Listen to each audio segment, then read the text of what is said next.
Hola, ¿qué tal? Bienvenidos. Esto es Semana. Nos conectamos una vez más con ustedes y para hablarles de un libro, un tema muy interesante que ha decidido escribir Luis Carlos Vélez, periodista y economista que, bueno, lanza su primer libro. Luis Carlos, bienvenido a Semana. ¿Cómo le va? Diego, muchísimas gracias por invitarme, muchas gracias por tenerme acá. Un saludo muy especial a toda la gente en Semana. Bueno, Luis Carlos, ya vamos a hablar del libro, pero ¿por qué se mete en el mundo de las letras? No me estoy metiendo en el mundo de las letras y no estoy intentando hacerlo tampoco. Yo no soy un escritor, pero sí este es un ejercicio periodístico, digamos, es una versión extendida de una investigación que nos debíamos todos los colombianos sobre lo que realmente pasó tras el asesinato del presidente de Haití. Diego, nosotros, por lo que vivimos en Colombia y por la particularidad de lo que vivimos en el país, más allá de la tecnología y las redes sociales, pues que todos los días pasan unas cosas locas en Colombia. Es difícil atar los cabos y hacer una historia completa de lo que realmente ocurrió.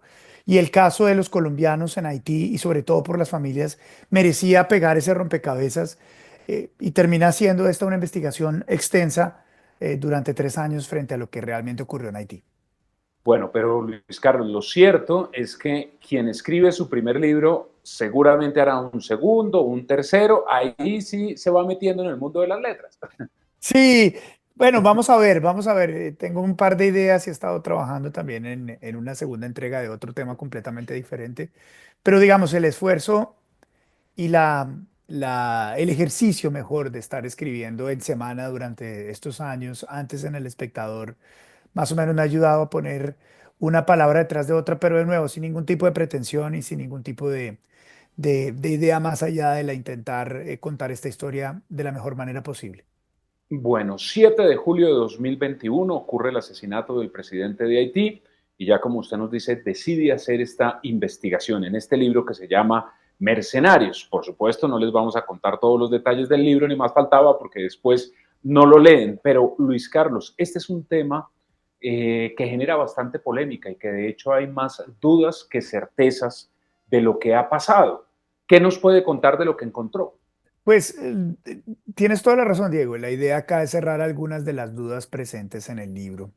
Es un libro para retar esa concepción inicial que tenemos los colombianos, o la mayoría de los colombianos, de que los exmilitares que están en este momento en Haití y que fueron sindicados del asesinato del presidente Jovenel Moïse, realmente no hayan sido autores ni intelectuales ni materiales del magnicidio. Em, entonces empezamos a retar esa hipótesis tan rápida a la que se llegó en Colombia y la verdad es que en Colombia, en tan solo días, en cuestión de días, Diego, el país llega a la conclusión de que ellos fueron los autores materiales y los autores eh, intelectuales del asesinato del presidente. Y ya cuando uno empieza a investigar, a revisar los documentos, a revisar las declaraciones, a tener acceso a las fotografías, a tener acceso a los audios, a conocer más o menos el perfil de quiénes eran, cuál era el contexto político que se estaba viviendo en Colombia, el contexto social, lo que ocurre tradicionalmente con los militares fuera de servicio, pues no se llega a la conclusión de que no hay una herramienta contundente, verificable, incontrovertible para asegurar que los colombianos asesinaron al presidente de Haití, ni tampoco de que desde el principio supieran que la misión constaba en asesinar al presidente de Haití, como se presentó en los medios de comunicación en Colombia. ¿Usted cree que fueron, por lo que nos está diciendo, fueron engañados este grupo de militares que posteriormente son presentados como mercenarios y culpables del asesinato? Por lo menos eso es lo que dicen las familias, por lo menos eso es lo que dicen las pruebas y por lo menos esa es la conclusión inicial de los juicios que se han llevado a cabo por parte de las autoridades de Estados Unidos y de las investigaciones periodísticas que hemos logrado. Lo que plasmamos en el libro es precisamente eso, Diego. Un recuento, una crónica, desde el momento en que empiezan a ser contactados los colombianos, la manera en que son contactados los colombianos, las reuniones que tuvieron y cuáles fueron los argumentos que se utilizaron para las reuniones. Aquí yo le voy a dar algunos datos. Las reuniones iniciales que se tuvieron con los colombianos y con las razones por las cuales se los llevaron era para realizar un acompañamiento de seguridad y un entrenamiento a las fuerzas locales del orden. ninguno de los colombianos, por lo menos con la evidencia que tenemos y que tienen las autoridades con las que han manejado este caso, llevan a concluir que los colombianos sabían que iban a matar al presidente de Haití. Ahora, también hay dudas, Diego, de que los colombianos hayan disparado al presidente de Haití.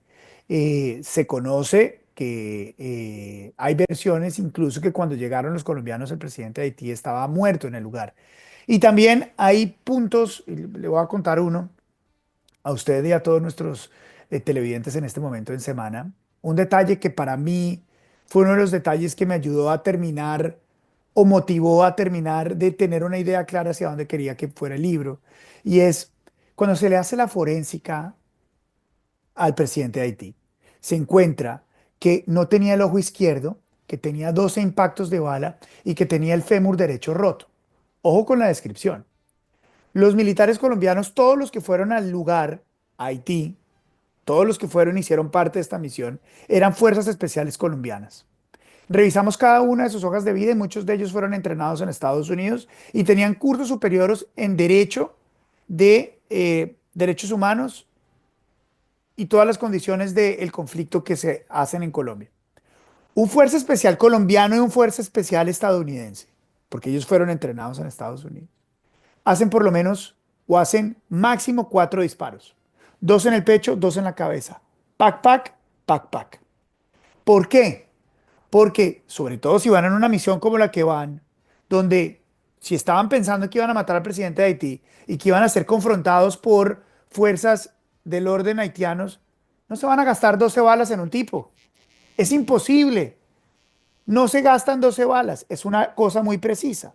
Pero hay razones para entender por qué a un cadáver le quitan un ojo y le parten la pierna. En la cultura del vudú, Diego, le quitan el ojo a la víctima para que no le haga el mal de ojo y le rompen la pierna para que no lo persiga. Esos elementos, esos 3 elementos, llevan a pensar, por lo menos inicialmente en el contexto de lo sucedido, que no fueron los colombianos. Los colombianos no operan así tradicionalmente. No es ni parte de su cultura ni parte de su ejercicio de guerra. Y de ahí en adelante, no le voy a contar más, pero de ahí No, en adelante empezamos a hacer la investigación. pues lo que usted cuenta es buenísimo, esos datos que tiene en este libro Mercenarios, pero Luis Carlos, mire, Haití es un país bastante complejo, por decirlo menos, y estos colombianos fueron detenidos y las familias han dicho que han sido torturados, que no han podido hablar con ellos, en fin, han pasado muchas cosas en estos 4 años. Sobre estas situaciones también usted documenta en el libro. Por supuesto, no solamente con lo que han contado las familias, sino las pruebas que entregó en un informe que fue ignorado por Colombia en términos generales, la Defensoría del Pueblo. Es que la Defensoría del Pueblo de Colombia envía un grupo de personas después de la comisión de la policía que fue hasta el lugar y que trae un reporte en el cual los colombianos se incriminan. Pero la Defensoría del Pueblo acompaña luego también y hace una misión al lugar y habla con los colombianos. Y los colombianos hablan de que al peor estilo de Abu Ghraib, Diego, los torturan, les cortan los dedos, los electrocutan en los testículos. Y bajo esas condiciones es que los colombianos dan sus primeras declaraciones, aceptan lo ocurrido y dan declaraciones. Pero luego los colombianos, a sus familias, en cartas encriptadas, tratan de contarles cuál era la circunstancia de lo que estaba sucediendo porque temían por su vida. Temían que dentro de prisión los fueran a matar o los fueran a envenenar. Y cuentan cómo en prisión las mismas autoridades penitenciarias haitianas, quién sabe, motivadas porque los amenazaban y los obligaban a tener y a dar este tipo de declaraciones. Diego, hasta el momento, las autoridades colombianas, perdón, las autoridades estadounidenses que han detenido a colombianos y que los tienen en su poder, son solamente 2, los han condenado por co-conspiración, pero en ningún momento concluyen de que los colombianos fueron los autores intelectuales ni materiales del asesinato del presidente de Haití. Claro, pues muy complicado, porque si han sido torturados, uno podría pensar que si a uno lo están torturando, pues uno entrega la declaración rápidamente para parar esa tortura. Por supuesto, de eso se trata la tortura, ¿no? Claro. La tortura. Ahora, usted puede decir todo lo que quiera de este libro o puede decir todo lo que quiera del caso y de la investigación, pero acá hay un hecho irrefutable, un hecho incontrovertible, y es que estos colombianos no han tenido el debido proceso. Ningún gobierno ha trabajado para que se les dé el debido proceso. La última esperanza que tenían los colombianos, en este caso, Diego, fue la visita del presidente colombiano Gustavo Petro a Haití, donde se esperaba que hablara, negociara, pautara, solicitara mejores condiciones para los colombianos y un juicio justo, un debido proceso. Pero eso tampoco lo hizo esta administración, como no lo hicieron las administraciones anteriores. Aquí hay una doble traición y este es un mensaje que yo quiero llevar en el libro, Diego, y es, pasan dos cosas. Los colombianos somos muy buenos echándonos basura entre los colombianos, incluso en el exterior, ¿no? Entonces, colombiano involucrado, es que era narco. Colombiano involucrado en cualquier, es que es un mercenario. Nosotros somos encargados de matarnos nosotros mismos. Somos nuestros peores enemigos. Dicen en el exterior que no hay peor enemigo de un colombiano que otro colombiano. Y esto parece ser cierto en el libro. Pero número dos, la política y el contexto colombiano en la política. No se le puede olvidar, Diego, que esto ocurre en medio del COVID, en medio de la campaña política de Gustavo Petro en contra de Iván Duque, en contra de la derecha colombiana. Y uno de los elementos más importantes de la narrativa de la izquierda en Colombia y de Gustavo Petro es la estigmatización absoluta de las fuerzas militares y de la policía, ¿no? Todo lo que sea policía, acuérdese, esto es en medio del levantamiento social. Nos están matando, los soldados son malos, los policías son los que le quitan los ojos a la gente. Entonces, salir en defensa de los militares en Colombia desde hace años es una misión imposible.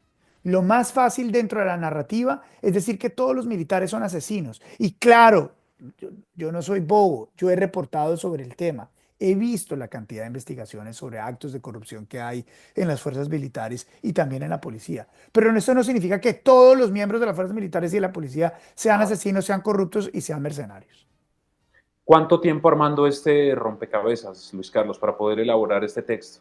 Más o menos 3 años, Diego. Bastante tiempo. Sí, porque esto no solamente es que yo me haya sentado a trabajar para el libro inmediatamente, sino que recojo mucho del trabajo que hicimos en su momento en la FM con varios de mis compañeros. Recojo investigaciones y también entrevistas que hicimos en mi podcast y las fuimos agrupando y fuimos utilizando, por supuesto, material que, digamos, en el fragor de la información se va dejando y se va dejando atrás. Entonces cuento un poco la crónica detrás de todo esto.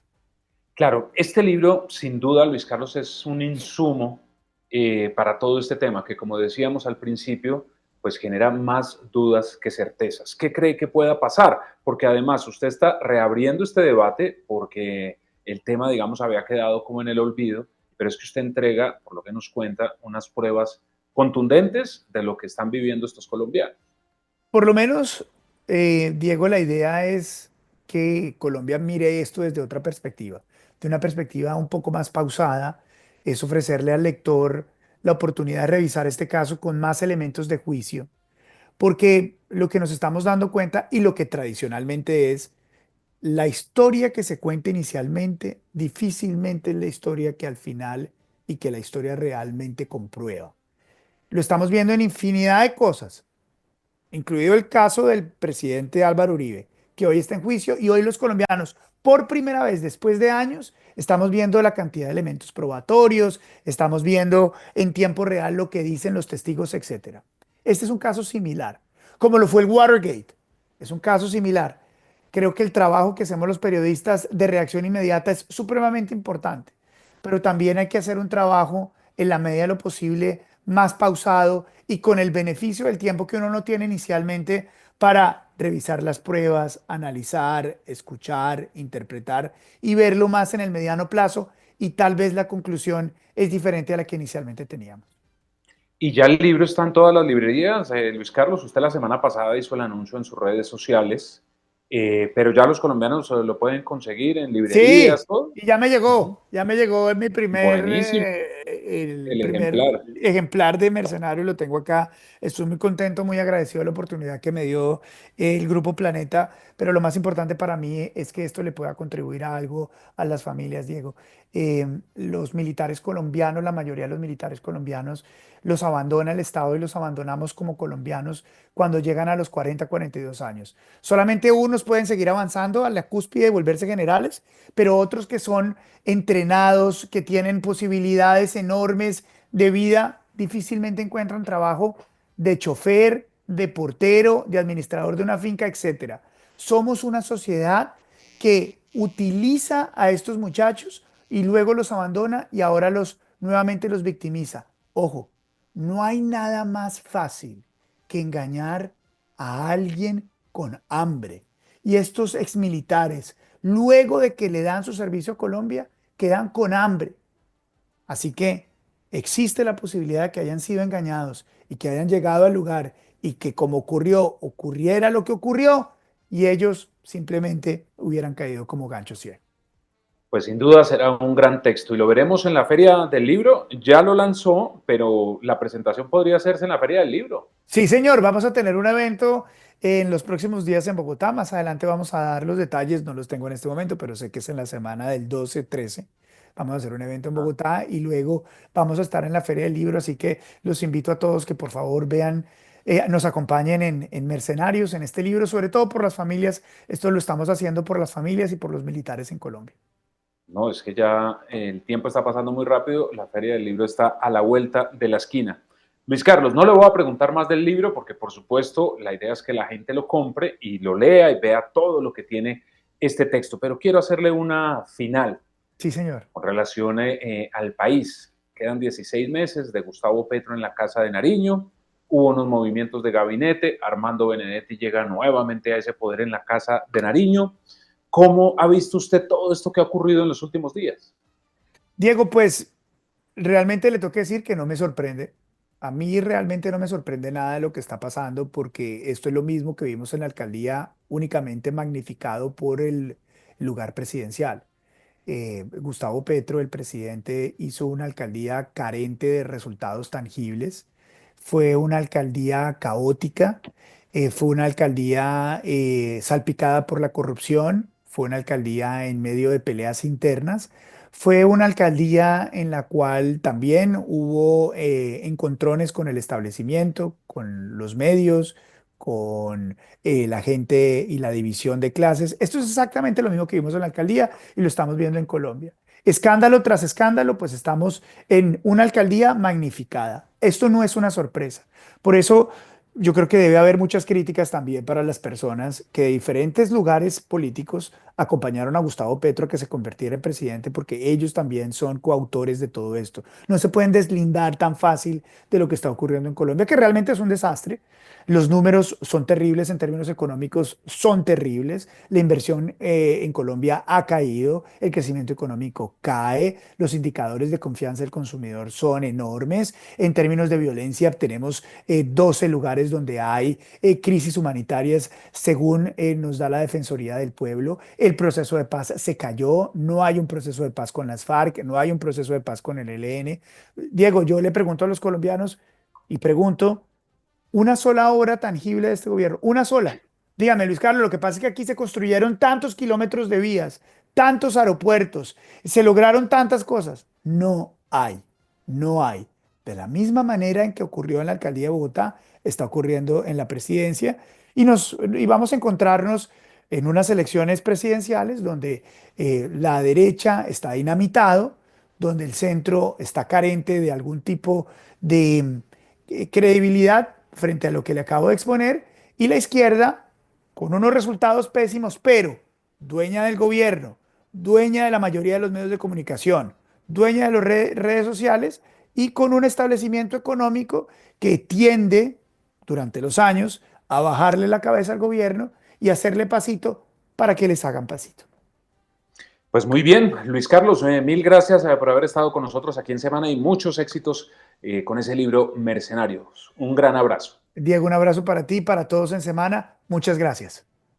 Y a ustedes también gracias por estar con nosotros. Ya saben, las citas a través de todas nuestras redes sociales e ingresen a semana.com para que encuentren allí todas las noticias de lo que ocurre en Colombia y en el mundo. Que estén muy bien.